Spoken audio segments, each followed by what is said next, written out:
amazing year for what we're defining as social TV. I think we thought it would come to a peak at the Super Bowl 2 weeks ago now, when there were more than 12 million tweets during the event, and all on Twitter and Facebook comments, and then it got surpassed this weekend by the Grammys with 13 million tweets, the biggest ever social TV event. And clearly this is becoming a trend which we're going to see across different TV formats, and perhaps not just live TV. My name is Yinka Adigoke. I'm a senior media correspondent at Reuters in New York. I've covered the media industry for about 15 years in Europe and here in the US. Both new media, old media, across television, cable, and the internet, obviously. I'm just going to let everyone introduce themselves and tell us a little bit about what they do in this space. I'll start with you, Lou. Hi, everybody. I'm Lou Pascalis with American Express. I'm responsible for global media, mobile marketing, and social engagement. And for us, it's a fascinating conversation. As an advertiser, we've been dabbling in the space, I think, before it was called social TV, trying to create engagement with programming like Lost and 24, and more recently Glee, where we've been sort of hardwiring what now I think will be able to be done much more seamlessly. And for us, there's 3 areas of interest, which is why I was excited to be on the panel today. One, interesting new ways to have touch points with our consumers and with prospects, to think about different conversations we can join. 2 is the opportunity to really learn from them what's on their mind, what interest they have in hearing from brands and where, it's sort of in a permission-based way. And then 3, the data that will actually inform media investment in the future. Will engagement become more important or as important as ratings? So those are sort of the 3 areas that we're interested in. I'm Brad Pello with i.TV. We're a technology platform that powers many second screen experiences. We touch about 20 million uniques every month that are TV watchers and using everything from their iPhone or Android phone to their laptop while watching television. People are multitasking more and more while watching TV. While the top activity is probably checking your email or texting, increasingly they're engaging around the content of the television show itself, whether that's looking up an IMDb listing for that actor, or chatting with their friends via IM, or engaging with the show creators or the network, such as you'll hear about today. So we're the platform behind many of these experiences. My name is Shannon Reed. I'm CMO of Morpheus Media, a Create the Group company.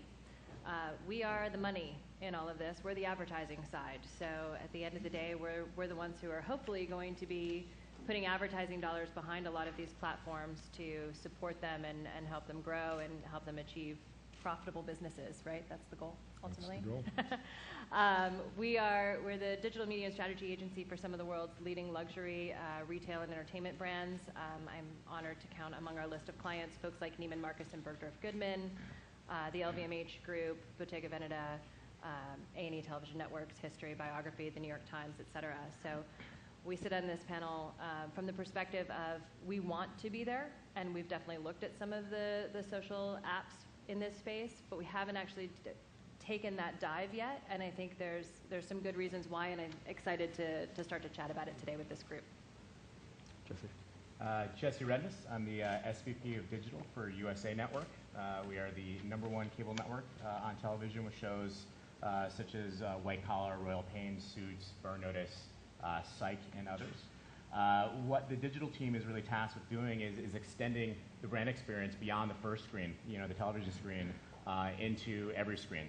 So whether it's a laptop, it's a handheld, it's a set-top box, or whether it's a gaming console, we're looking to figure out ways in which we can extend our brand exposure and experience, not only for us, but also for our advertisers, into a 24/7 experience, so that they're thinking about, talking about, and engaging with our content all the time. Hi, I'm Bill Gannon. I'm managing editor of EntertainmentWeekly.com, and like a lot of you here and my fellow panelists, we feel like we're on the verge of creating a really wonderful new guilty pleasure.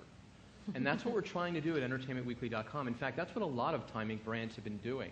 You know, I think one of the great things that our company is trying to do is create as many editorially distinctive moments on as many devices as we possibly can. So while entertainmentweekly.com, for instance, launched Viewer back on September 19th, in which we're basically working with i.TV as our platform partner, we have coverage of 25 shows from 9 different networks with our very distinctive and hopefully trustworthy editorial voices, working and kind of collaborating with end users to create a really distinctive social television experience. There's other Time Inc. brands that are also hard at work on this.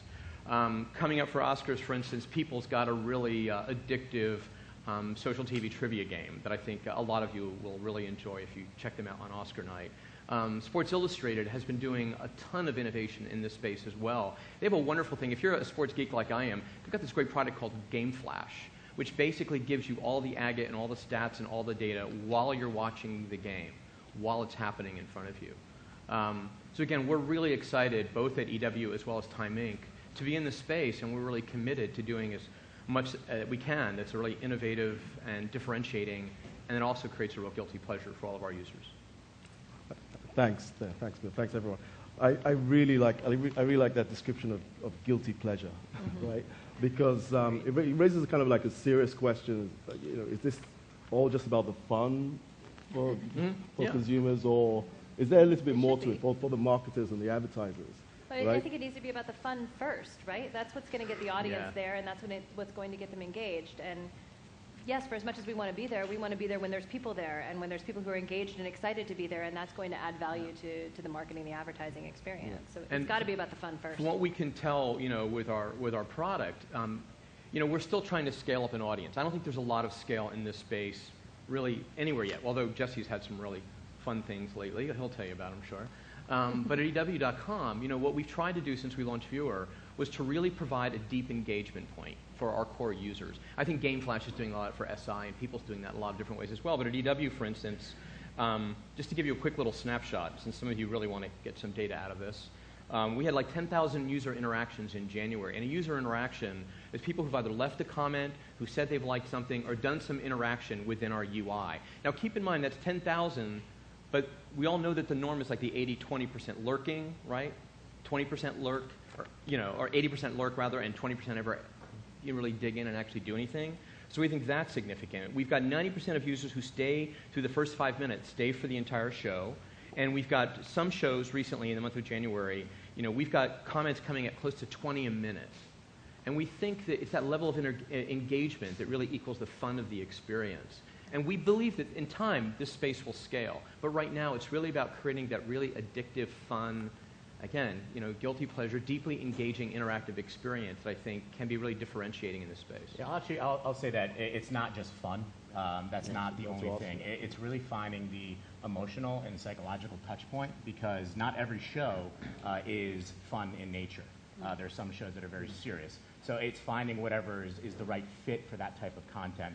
Fun happens to be a great one, and you can attach it to a lot of different things from sports to comedy, but it's finding the right match with the right type of content. So how do you tell Lou or any other advertiser why they should perhaps spend some money in this space? You tell them? Go ahead, Jesse. Yeah, let's hear it. You take that one, Jesse. All right. You going to have the checkbook ready? They're right here. I have my American Express card. I think it does go back to what Bill is mentioning. It is that engagement touch point. We have the type of content and verifiable proof. We've got all the data. We're tracking what users are doing. And it's not something where we're pushing banner unit experiences. We're pushing user engagement experiences, and you can define user engagement with a myriad of different terms, and it's different for every type of, advertiser or client and what they're looking to get out of it.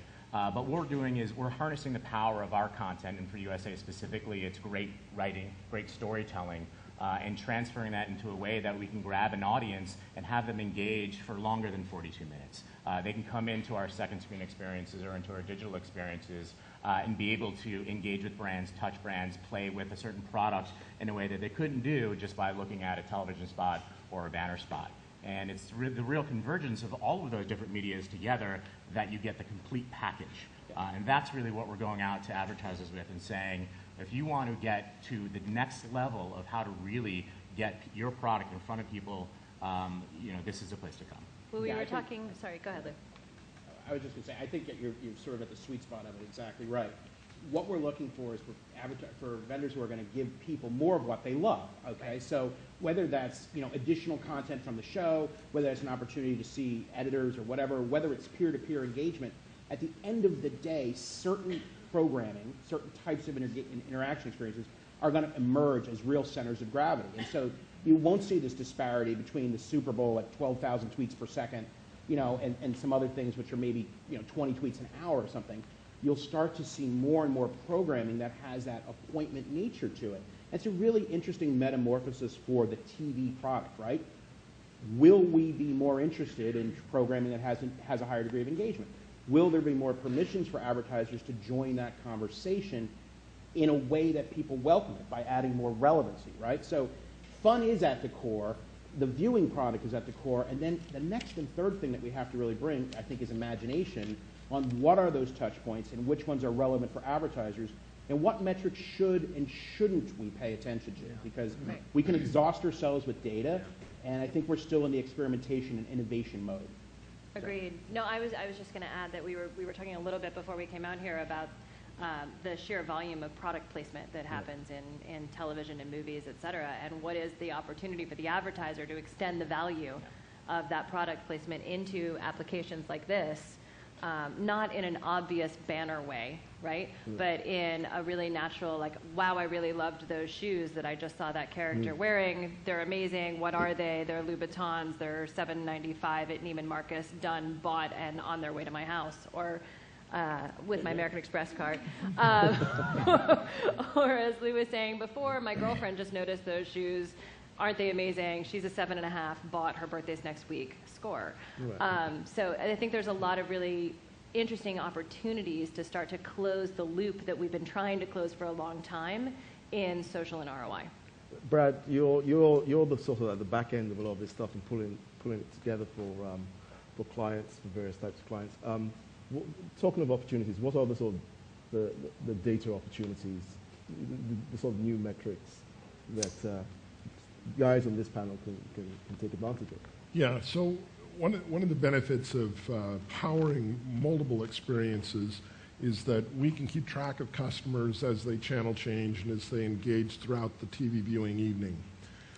If you can imagine a world where you had to switch your iPhone app every time you switched the channel on your television. I mean, the early experimentation today is great, and it's got to happen, and the people that are investing deeply in this space are essentially doing it in a walled garden way. What we're trying to do is power multiple experiences, both in terms of overall reach, and I mentioned the 20 million uniques today that touch our platform, but also in terms of depth. And so we work with partners like EW to create specific experiences that lend themselves, for example, to their editorial voice, while at the same time we can be working with networks like USA Network or some of our other partners, particularly in the cable space, that want to sort of augment the storytelling. But in that process, as you view throughout the night, we can kind of keep track of what you're doing in a permission-based way. So when you engage with that invitation to get a gold card from American Express and earn 30,000, he promised me 30,000 frequent flyer miles. But the offer of engagement can kind of build through the evening, and particularly on the second screen where if I've chosen to engage around a particular offer, to buy a pair of shoes, for example, it's something kind of stay with me as I go from channel to channel.